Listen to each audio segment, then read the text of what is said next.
Ciao ragazzi, in questo video vediamo il tutorial del flick flack. È un elemento acrobatico che viene utilizzato sia nella ginnastica artistica che nelle arti marziali. Ho diviso questo tutorial in più parti per due motivi principali. Il primo è per non fare un video lunghissimo di 20 minuti, in modo tale che poi ve lo dobbiate assorbire dall'inizio alla fine, e poi soprattutto perché comunque ad ogni video io darò un nome diverso, in modo tale che ognuno può guardare la parte che più gli interessa.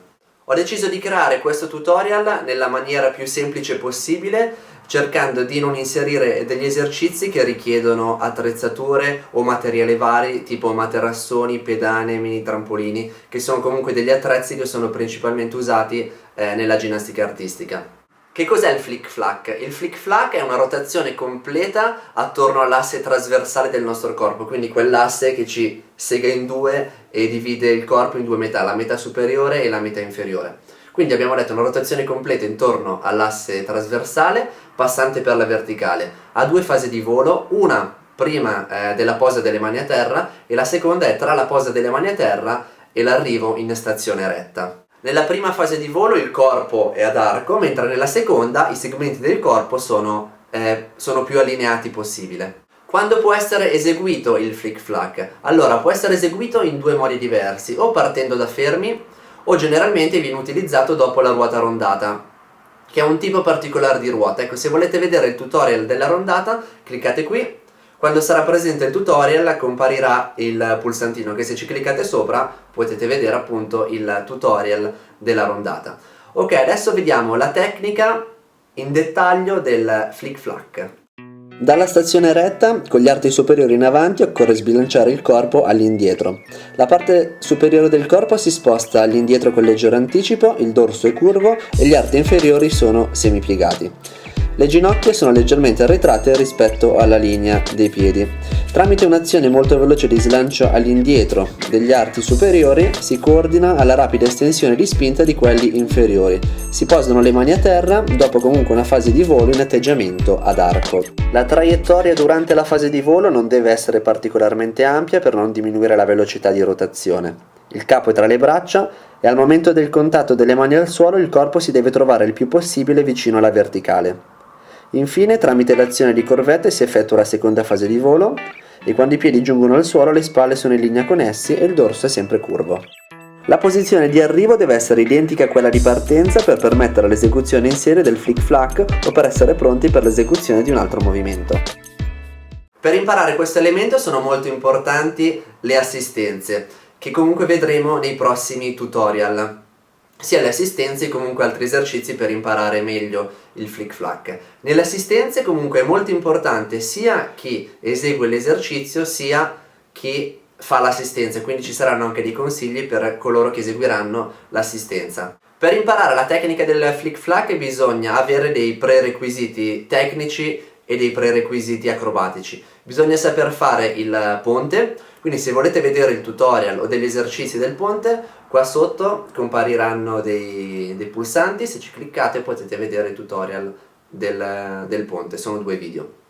Oltre al ponte bisogna saper fare la verticale, quindi se volete vedere i tutorial della verticale, in quanto comunque il flick flack passa per la verticale, qua sopra ci sono dei pulsantini che spiegano vari tutorial sulla verticale. Occorre inoltre insistere sulla velocità di esecuzione del movimento e sulla courbette. Il courbette è la seconda metà del flick flack che sarà spiegata nel dettaglio nei prossimi tutorial. Per quanto riguarda la preparazione fisica, sarà principalmente mirata allo scioglimento dell'articolazione scapolo-omerale, al potenziamento degli arti superiori, al controllo del corpo e successivamente si passerà a quegli esercizi specifici per imparare la tecnica del flick flack.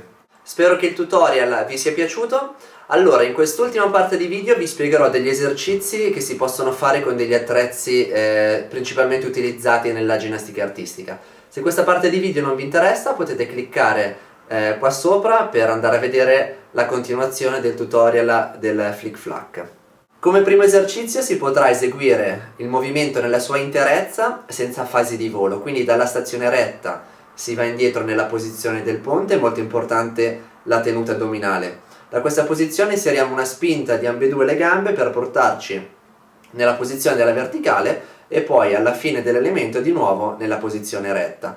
Qua di fianco potrete vedere l'immagine che vi riassume meglio il movimento. Come secondo esercizio, per capire bene la spinta degli arti inferiori, si segue una spinta a piedi uniti e si arriva su una pila di tappetoni nella posizione della candela. Come terzo esercizio, il movimento può essere eseguito attraverso un mini trampolino, dove attraverso la spinta degli arti in superiore si arriva nella posizione della verticale su comunque una pila di tappetoni più alta. Come quarto esercizio, lo stesso movimento può essere ripetuto su una pedana abbassando la pila di materassoni. Il quinto è un esercizio per sensibilizzare la seconda parte delle flick flag, quindi l'allenamento della corbette. Si utilizza un mini trampolino elastico che dalla posizione della verticale in posa sul trampolino si esegue l'azione di corbette e si arriva in stazione retta. Infine, come ultimo esercizio, per incrementare le spinte del flick flack lo si può far eseguire appoggiando le mani su un piano rialzato e infine i piedi su un piano ancora più rialzato. Ecco, questi sono una serie di esercizi che si possono fare con i materassoni, con degli attrezzi.